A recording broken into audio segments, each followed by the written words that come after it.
How long has it been since I made a Shaman King video? Let's get back to it with episode 22, I'll Go Anywhere With Ya, and episode 23, The Power of Yoh, with what I deem as the two-parter Team Funbari Onsen episodes. Jesus Christ, did I actually leave the series right on this episode after I was so excited about the first real showcase of Team Funbari Onsen with our main trio? Anyways, these two episodes were absolutely great for me, at least I had enjoyed them a lot. For reasons you can probably guess, Yoh, Ryu, and Faust are by far my favorite three characters from the series. The dynamic they have together and their own personal attitudes, it's all an amazing treat for me. And these two episodes, they did actually deliver, when you have a proper narrative going on for two episodes, you do actually time to portray things properly. But yeah, we do start with Morty. Oh my, I'm back to Morty. And we do start with Manta speaking to Faust about what they have seen in the previous match, of course, which was Iron Maiden Jean absolutely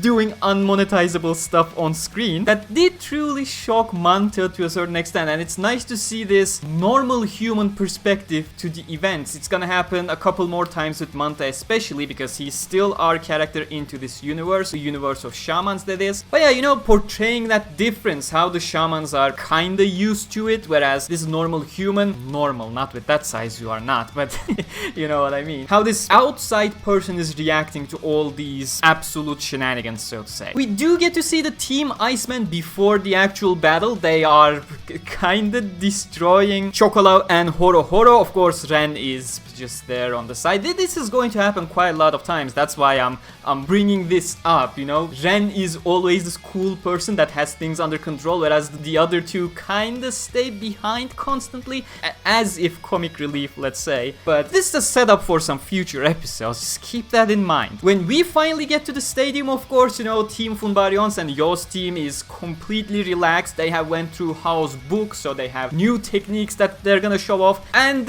let me get this out of the way. The making fun of Anna's outfit designs and the advertising for the Funbari Onsen that they're planning. It is kind of the shtick of this episode. It's gonna come in as a gag here and there, and it does get some smiles, to lighten the mood in general. The mood is not so grim in this episode, so I don't think it stands out as a pace breaker or something. It fits in nicely, unlike some other gags that happen throughout the series. So yeah, overall quite the nice balance of tones and atmosphere here. And of course the difference of ideals between Team Funbari Onsen members and the Team Iceman, it is quite obvious. That is our core conflict for the episode. We of course get to see Yoh's new oversoul for the first time, fusing that second sword in. And I particularly love the close-up shot where you can actually see the handle of the small stone sword that's going into the big sword over there. But then again, in none of the far shots that's actually visible, so I am not sure what's happening there exactly. Maybe they just wanted to show it at its core without its outside encasings, etc. Who knows? It's a fucking cool one, I can tell you that much. And then when Yoh just breaks out of it because it's too tiring, that is so Yoh, to be honest. Like, they are not threatened at all by Iceman in general. But this is also marking the beginning of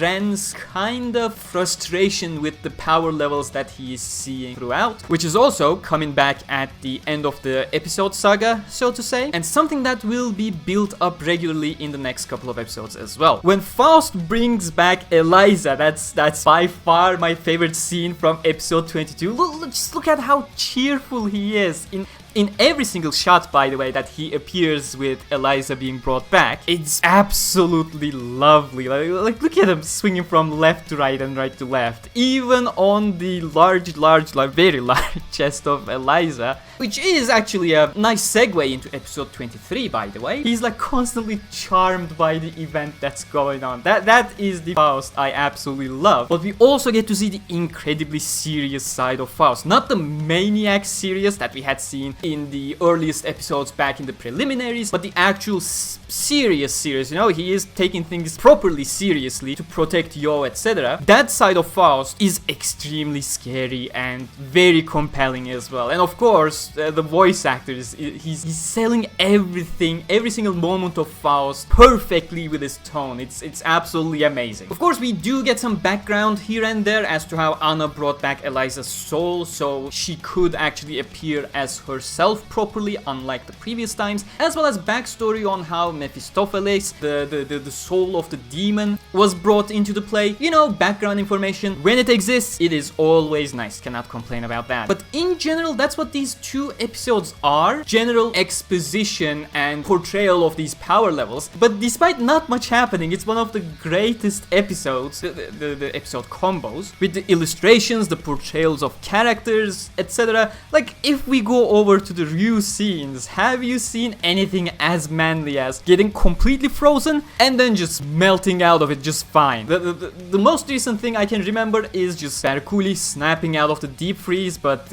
come on, Ryu is just manly as fuck. Is this also the first time we see Yamata no Orochi? I don't think it is. We have seen it before the Patch Village episodes, right? I think we have. It's been a long time if you didn't realize, since I last made a video on Shaman King. But yeah, not much to say. The rest of the episode is just some really nice and cool shots and a bit of back and forth between I did this to train, I should be superior, I did this to train, that's why I'm superior. No, you guys are not superior because I did this and I'm better. Kind of dialogue that keeps going, and eventually, of course, both sides give their best because, you know, the Iceman wanted to give their best anyways, but asked Yoh to give his best as well, to not to be, you know, ridiculed, pitied. They do not want to be pitied because they want themselves to be respected as well. And of course, being the team Yoh, they do understand that. And that ending, the one slash that turns into multiple slashes to achieve that win, it's a great shot of Yoh from the back that it just warms my heart, I have to say. The end of the episode, of course, what I mentioned just previously, we go back to Ren and his first proper confrontation with Hao, and Hao is trying to exploit that, you know, the fact that Ren is just searching for that power because he's so frustrated that he sees more powerful people. But the difference now compared to old Ren is that he's still stubborn as fuck, but he has proper values and he actually refuses the offer of Hao in this case. And the encounter also gives him an idea as to how Hao uses his powers, which of course is going to tie into the next episode.